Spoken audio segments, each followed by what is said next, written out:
Merci à tous d'être aussi nombreux pour cette conférence sur le contenu. Oui, le contenu, c'est quand même la matière première du web, donc c'est incontournable aujourd'hui. Tout le monde l'a bien compris, le contenu est roi. Mais pour régner, encore faut-il qu'il ait un bon brief éditorial. Donc c'est ce qu'on va voir dans cette conférence, comment bien rédiger un brief éditorial.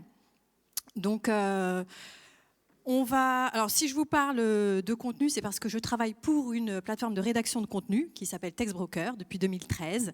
La plateforme existe depuis 2005. On a 350 000 rédacteurs dans le monde inscrits sur la plateforme. Et en France, depuis 2007, on a rédigé à peu près 10 millions d'articles. Au niveau des commandes, on fait 8 000 commandes par mois en France, 20 000 par mois en Allemagne, 65 000 aux États-Unis. Donc, on peut dire que le contenu, on en connaît un rayon quand même. Alors, quand on parle de contenu, il y a différents formats de contenu. Ce que je vais vous montrer là pendant cette conférence, c'est beaucoup des exemples qui sont tirés justement de la plateforme, de cas réels de clients. Donc ça, c'est les cas de figure qu'on rencontre le plus souvent. Au niveau des contenus, on a souvent des demandes d'articles de blog, des pages de site web, des définitions, des FAQ, des descriptions de produits, descriptions de catégories pour les sites e-commerce, des e-books, des guides d'achat. Donc ça, c'est des formats qui sont récurrents et qui donnent qui sont un prétexte pour rédiger du contenu. Alors, tout de suite, un exemple concret d'une stratégie éditoriale réussie. Ça, c'est la courbe de trafic SEO qui fait rêver tout SEO. Donc, on a commencé avec eux une stratégie éditoriale l'an dernier, premier trimestre de l'année dernière. Et vous voyez donc la courbe ascendante de façon assez vertigineuse. On est passé de 4 000 à 100 000 de trafic SEO. Tout ça reposait sur une stratégie éditoriale, une stratégie de contenu, avec en ligne de mire l'utilisation. Donc tous les contenus étaient créés de manière à apporter de l'information utile à l'internaute, au lecteur. Donc il y avait vraiment le focus sur le customer centric et des contenus de qualité à haute valeur ajoutée. Tout a été basé là-dessus. Alors là, je n'aurai pas le temps de rentrer dans le détail de ce projet aujourd'hui. C'est une conférence de 20 minutes. Mais si vous voulez voir le détail, c'est une conférence qu'on va proposer avec l'agence et le client lors du SEO Campus Paris, qui aura lieu le 28 et 29 mars à l'usine à Saint-Denis. Donc surtout, notez bien cette date, 28-29 mars à Saint-Denis. Il y aura beaucoup de conférences. Donc ça, c'est un sujet que l'on va proposer dans le détail. Donc c'était la petite minute promo pour SEO Camp. Je pense que Philippe Mionnet m'en voudra pas trop. Alors, comment il a fait ? Comment c'est possible d'avoir de tels résultats ? Alors, il faut savoir qu'au commencement était le briefing éditorial. Je devrais même dire le sacro-saint briefing éditorial. C'est la pièce maîtresse de toute stratégie éditoriale. C'est la clé de voûte d'une stratégie éditoriale digne de ce nom. Sans briefing, c'est compliqué de faire comprendre aux auteurs ce vers quoi vous voulez aller, et c'est compliqué de faire obtenir vos attentes si vous ne les avez pas clairement identifiées. Donc, au commencement était le briefing éditorial. On aurait mal imaginé ce client dans le domaine de la parapharmacie venir vers les auteurs et leur dire rédigez-moi un article sur la crème anti-rides de machin chouette. Non, ça se passe pas comme ça. Si vous voulez que le texte réponde à vos attentes, il faut les exprimer un minimum dans votre briefing. Donc, et pourtant, ça, c'est des choses qu'on voit, nous, régulièrement dans les commandes clients. Ça, c'est une commande tirée de la plateforme, sur la commande de la plateforme britannique. Donc, la commande du client, c'est qu'est-ce que le NHS, donc la Sécurité sociale britannique. Donc, merci de rechercher des informations sur le secteur et d'écrire quelque chose d'intéressant, un contenu intéressant que les gens vont lire. D'accord, mais encore. Pourquoi pas ça, c'est pas un briefing.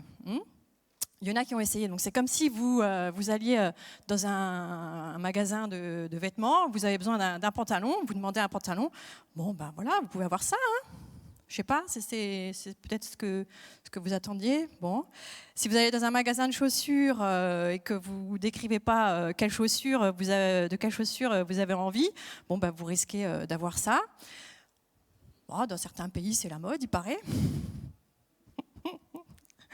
Et puis, si vous voulez acheter un nouveau maillot de bain pour cet été, pour être le roi de la plage, et que vous ne précisez pas ce que vous voulez, vous pouvez avoir ça. Ma foi, c'est un style, hein, sur un malentendu.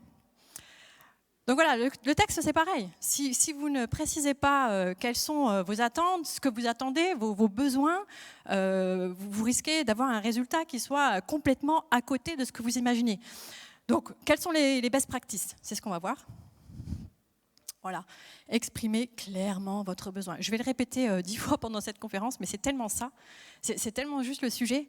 Vous avez besoin de texte, c'est bien beau, vous avez une stratégie éditoriale, mais si vous ne savez pas où vous voulez aller, c'est compliqué d'avoir le résultat. Donc il faut exprimer clairement ce que vous voulez, l'exprimer sur le briefing, sur le papier, de manière à avoir le résultat.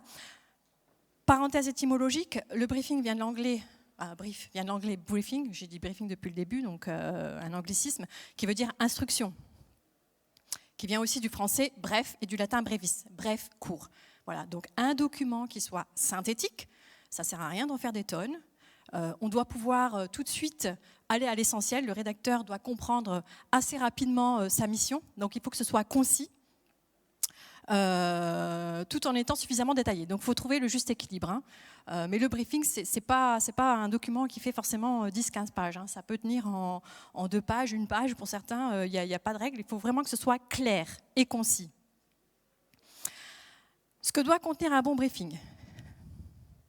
S'il y avait un slide à retenir pendant toute cette conférence, ce serait celui-ci. Voilà, donc ça, c'est ce que contient un bon briefing. Si vous avez tous ces éléments-là à l'intérieur de votre briefing, il y a de fortes chances qu'il soit bon et que l'auteur fasse du bon boulot à partir de ça.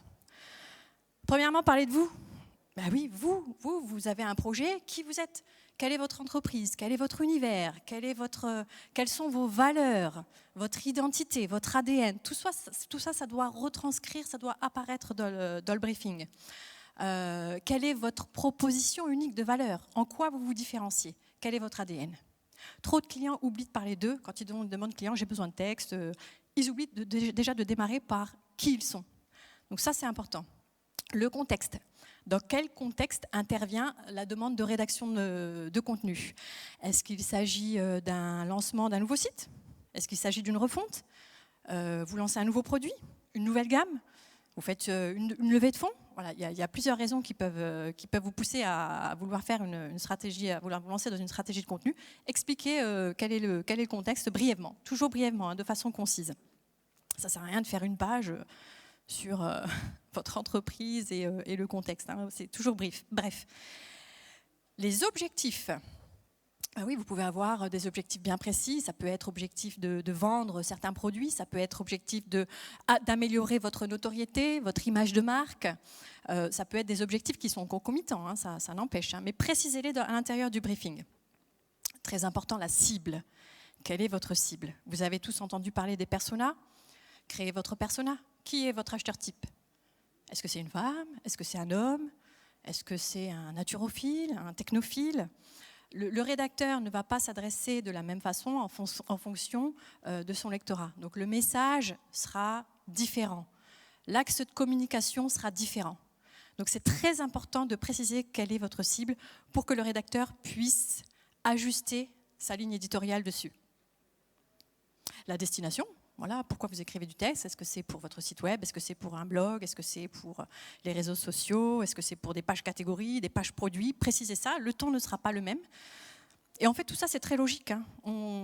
Mis bout à bout, le rédacteur va forcément entrer dans une sorte d'entonnoir pour axer sa ligne éditoriale, parce que tout est cohérent. Les thématiques. Est-ce qu'il y a des thématiques particulières à aborder? Des thématiques à éviter?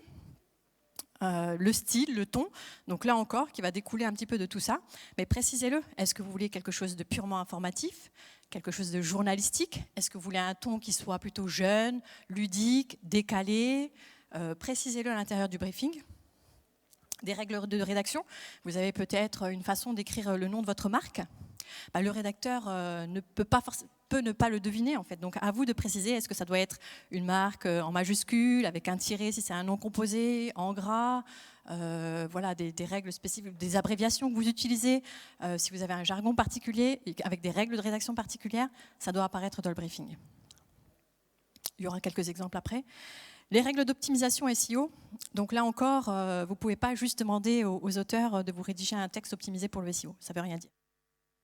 Le rédacteur, c'est pas lui le SEO, il a des connaissances, mais c'est pas lui qui va vous optimiser votre texte pour le SEO. C'est à vous de le guider. Et pour ça, je vous conseille quand même soit d'avoir quelqu'un en interne qui soit expert SEO, ou de vous accompagner des services d'une agence ou d'un indépendant pour vous aider dans la stratégie SEO adaptée. Et donc ça doit apparaître dans votre briefing. Est-ce qu'il y a une métadescription, une title? Comment, la taille, est-ce qu'il y a des mots-clés à faire apparaître dans le texte, de quelle façon, est-ce que vous voulez tous en strong, en bold, la structuration, est-ce que vous avez 3 à 4 paragraphes, quelle taille, H1, H2, H3, etc. Donc tout ça, vous devez l'indiquer dans le briefing. Parce que les rédacteurs, il faut savoir qu'ils traitent plusieurs commandes de clients à la fois, et donc d'un client à un autre, il peut y avoir des choses qui sont totalement différentes en termes d'optimisation SEO. Vous n'avez pas tous les mêmes demandes, donc il faut les préciser pour les rédacteurs. Très important, joignez des exemples. Exemples positifs, exemples négatifs éventuellement, et surtout des exemples de textes qui correspondent parfaitement à vos attentes. Si vous avez au moins 1 ou 2 exemples à joindre, il faut le faire dans le briefing.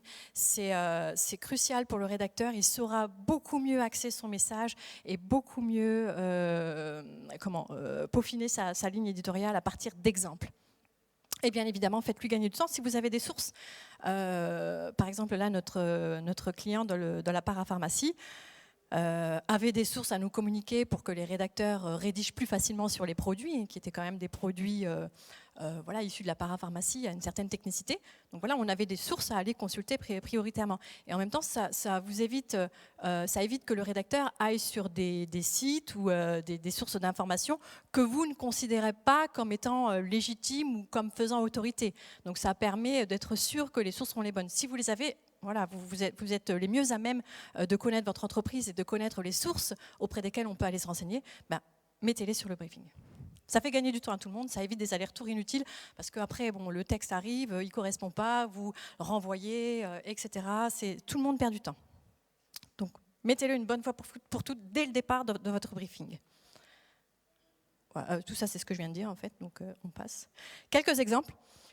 Donc là, issu du client de la parapharmacie. Exemple de ton. Le ton doit être neutre et professionnel, tout en étant proche du lecteur et dynamique. Les textes doivent rester accessibles afin de s'adresser au plus grand nombre. Expliciter brièvement les termes les plus complexes. Par exemple, liposoluble, oléagineux. Voilà, le rédacteur sait qu'il doit expliquer ces termes-là.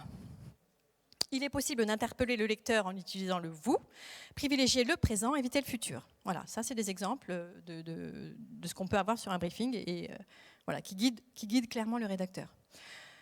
Règle de rédaction, ne pas ajouter d'espace entre l'unité et la contenance, par exemple 50 millilitres. Entre 50 et le millilitre, pas d'espace. Voilà, ça permet aussi que chacun des rédacteurs, parce que c'est rare que l'on bosse avec un seul rédacteur, en général c'est des équipes, il y a plusieurs rédacteurs, donc comme ça permet de faire en sorte que tous les rédacteurs écrivent de la même façon, donc il y a une cohérence du style sur l'ensemble des textes. Laisser millilitres en minuscule et ne pas écrire M minuscule et L majuscule, qui aurait pu être écrit de cette façon-là, puisque c'est validé par les règles d'orthographe. Donc le rédacteur aurait très bien pu écrire M minuscule et L majuscule. Donc là, non, on lui indique écrivez M et L minuscules. Voilà, ils le savent, ils ne font pas d'erreur, ça évite des allers-retours inutiles. L'emploi du nous, notre est à éviter. Exemple, notre système digestif, notre mode de vie, nous ne prenons pas le temps. Là, en l'occurrence, pour les textes que nous avons rédigés pour ce client, c'était plutôt des textes informatifs, donc le ton impersonnel était beaucoup plus approprié. Voilà, quelques autres exemples que vous verrez après sur les slides. On n'a que 20 minutes, donc pas trop m'attarder. Autre exemple de rédaction. De règles de rédaction. Donc là, c'est les termes à privilégier et les termes à proscrire. Donc là, le client nous indique clairement ne pas parler de compléments alimentaires, mais plutôt de ne pas parler de suppléments alimentaires, mais de compléments alimentaires. Plutôt que de dire guérir, soigner, dites calmer, soulager, apaiser. Plutôt que de parler de pathologie, parler d'affection, mots de l'hiver. Plutôt que de parler d'individus, parler de personnes. Voilà, ça, c'est des exemples de termes qui sont à privilégier. Et puis, bon, voilà, ça permet de vraiment cadrer le rédacteur, cadrer le style, éviter les allers-retours inutiles, encore une fois.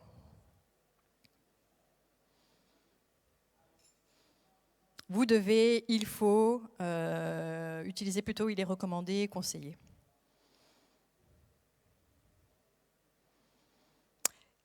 Alors, le briefing, il est évolutif. Vous n'êtes pas obligé dès le départ, c'est bien dès le départ, vous construisez un premier briefing, mais ça évolue tout au long du projet, puisqu'il y a des choses qui vous viennent au fur et à mesure de la rédaction. Vous voyez certains retours de rédacteurs et vous vous dites « Ah, ça serait peut-être intéressant de le dire pour tous les autres ». Et donc, vous continuez à alimenter votre briefing. C'est un document qui est évolutif, dynamique, ce n'est pas statique. C'est tout au long du projet. Les bonnes pratiques SEO, bon, là je ne rentre pas non plus dans le détail, il y a une très bonne conférence qui aura lieu à 16h40 par Nicolas Nguyen et qui va rentrer dans le détail des règles de pratique SEO, donc vous irez voir chez lui. Mais en gros, voilà, c'est ce que je vous disais tout à l'heure, guider le rédacteur sur les pratiques SEO qui doivent apparaître dans le texte.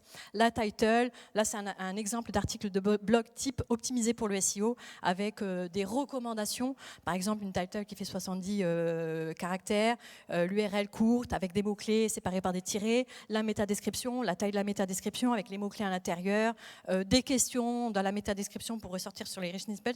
Voilà, il y a plein de choses qui peuvent vous aider à améliorer votre SEO. Donc vous le verrez sur d'autres conférences, je ne rentre pas dans le détail ici, mais ça doit apparaître dans votre briefing. Dans votre briefing, soyez cohérent. Vous voulez un créatif, mais en même temps, vous êtes beaucoup trop restrictif. Non, ça ne peut pas marcher. Exemple, ce texte vise à être le meilleur sur le web, le meilleur texte sur le web dans ce sujet. Veuillez utiliser exclusivement les informations données dans le briefing pour les H1, H2 et H3. Et s'il vous plaît, insérez chacun des mots-clés dans les quantités demandées. De plus, respectez strictement le nombre de mots requis pour chaque paragraphe. OK. Voilà. Donc là, vous voulez que le rédacteur soit créatif, qu'il fasse le meilleur texte sur le web dans le sujet, mais en même temps, vous lui donnez beaucoup trop de restrictions. Ça ne peut pas marcher, donc trouvez le bon équilibre. Voilà. De toute façon, vous allez le tester, vous allez voir sur plusieurs textes, vous allez devoir réajuster. Donc faites-le dès le départ, ça vous évite de perdre du temps, encore une fois. Soyez cohérents.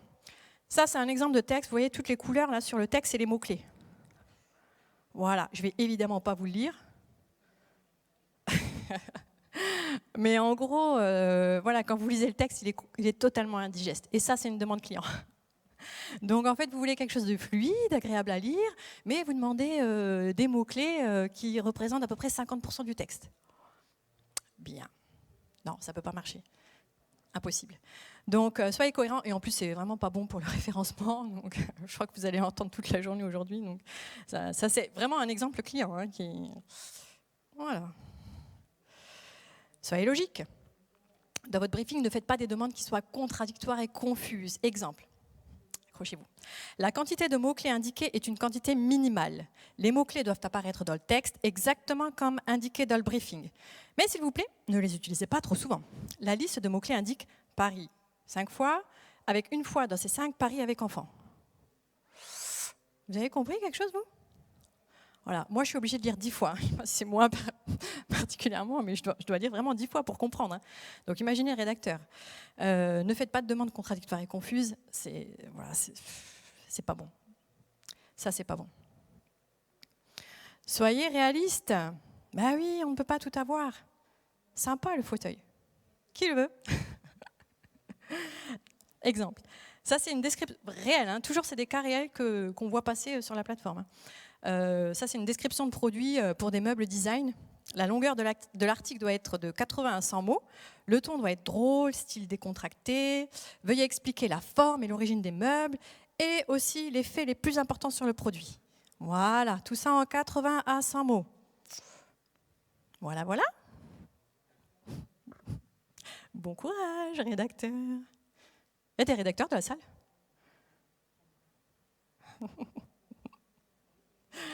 On se comprend. Un briefing à rallonge pour un tout petit texte requis. Non, sérieux. Bon, vous demandez un texte qui fait 80-100 mots et vous avez un briefing qui fait 3 pages. Disons que le rédacteur va être un petit peu perplexe devant votre demande. C'est tout. Donc ne faites pas ça, s'il vous plaît.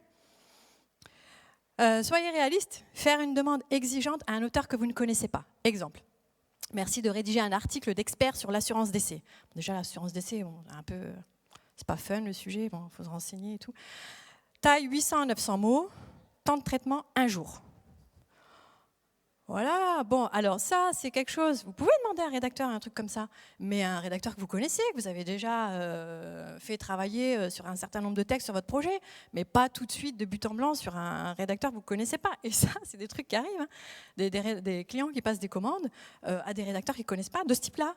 Non, ça ne peut pas marcher, donc forcément, vous serez déçus du résultat. Non, ça, vous passez une commande comme ça avec des rédacteurs que vous connaissez, que vous avez testé au préalable sur plusieurs textes. Voilà, vous pouvez lui demander quelque chose d'assez poussé, mais d'abord, il faut le connaître. Vous ne pouvez pas lui demander de but en blanc, sans connaître le rédacteur, une mission comme ça.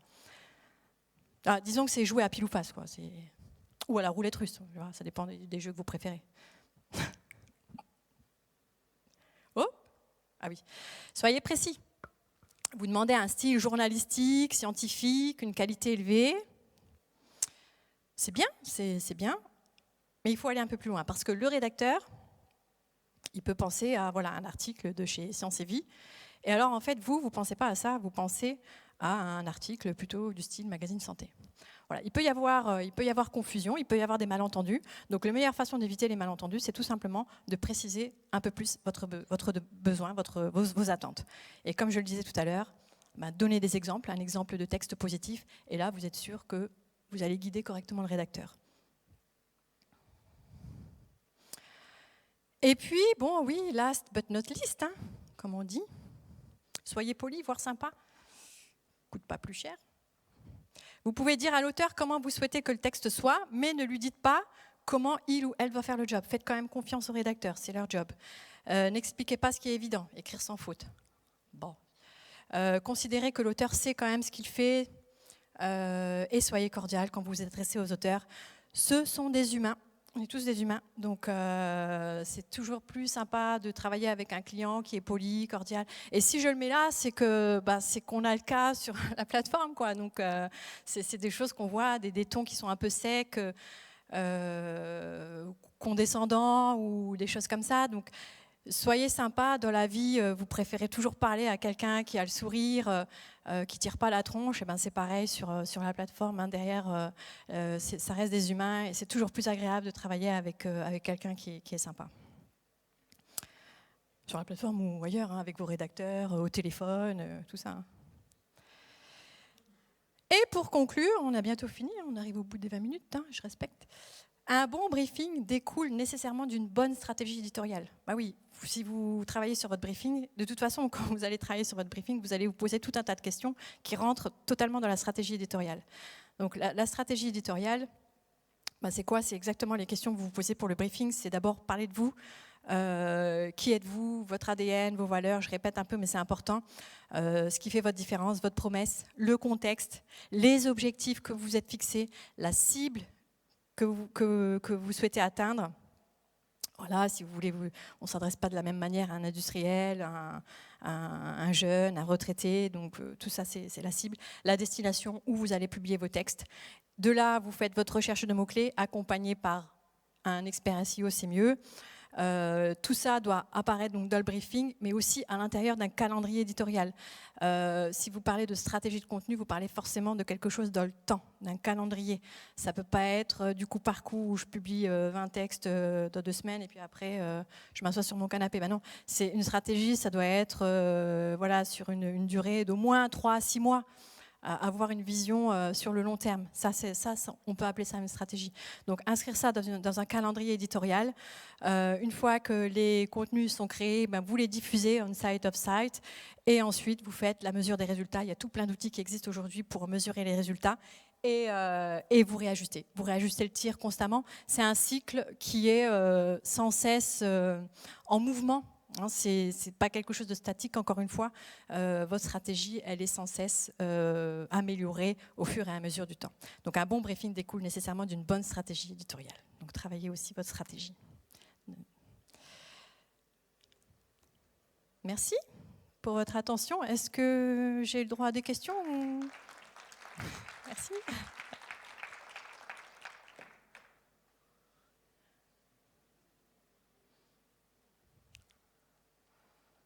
Rédacteur externe. Vous avez des outils qui existent pour vous assurer de l'originalité d'un contenu. Sur la plateforme TextBroker, vous avez des logiciels anti-plagiat qui sont intégrés. Bon, voilà, donc c'est pratique. Vous êtes sûr que le contenu qui vous est livré est original. Maintenant, rédacteur externe, qui ne vient pas de la plateforme, enfin, que vous ne connaissez pas, le mieux, c'est d'utiliser un outil de contrôle de duplicate. Vous voyez les questions? Oui. Combien de temps prend la rédaction d'un bon brief? Auriez-vous des conseils pour gagner du temps? La rédaction d'un bon brief, ça dépend de votre entreprise, je dirais. C'est pas nécessairement long.